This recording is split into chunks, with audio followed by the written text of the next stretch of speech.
কেমন আছেন সবাই? আশা করি ভালো আছেন। রাস্তার পাশের এই যে জলাশয়টি দেখতে পাচ্ছেন, এটি অত্যন্ত সুন্দর একটা জলাশয়। এই ধরনের রাস্তার পাশের জলাশয়গুলোকে আপনারা পরিষ্কার করে সেখানে মাছ চাষ করুন। এখানে দেশি বেশ মাছ ধরা পড়ে এবং চাষ করলে এখানে ভালো মাছ পাওয়া যায় এবং এই মাছগুলোর বাজারে বেশ দাম রয়েছে। তাই অকেজ জলাশয়গুলিকে ফেলে না রেখে আপনারা নিজেদের তত্ত্বাবধানে পরিষ্কার করুন। পরিষ্কার করে সেখানে চুন এবং অন্যান্য রাসায়নিক পদার্থ দিয়ে পানি সুন্দর পরিষ্কার করে মাছের খাদ্য উৎপাদনের জন্য পরিষ্কার পরিচ্ছন্ন রেখে পরিবেশ সুন্দর রাখুন, অক্সিজেন উৎপাদন করুন, পাশাপাশি মাছ চাষ করুন।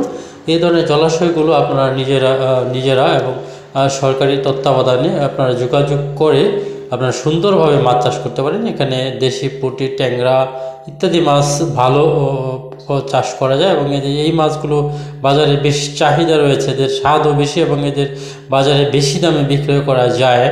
আপনারা এই ভিডিওতে যে মাছগুলো দেখতে পাচ্ছেন তার মধ্যে ট্যাংরা, পুঁটি, এই মাছগুলো প্রচুর চাহিদা রয়েছে বাজারে। আপনি এই ধরনের মাছ চাষ করতে পারেন।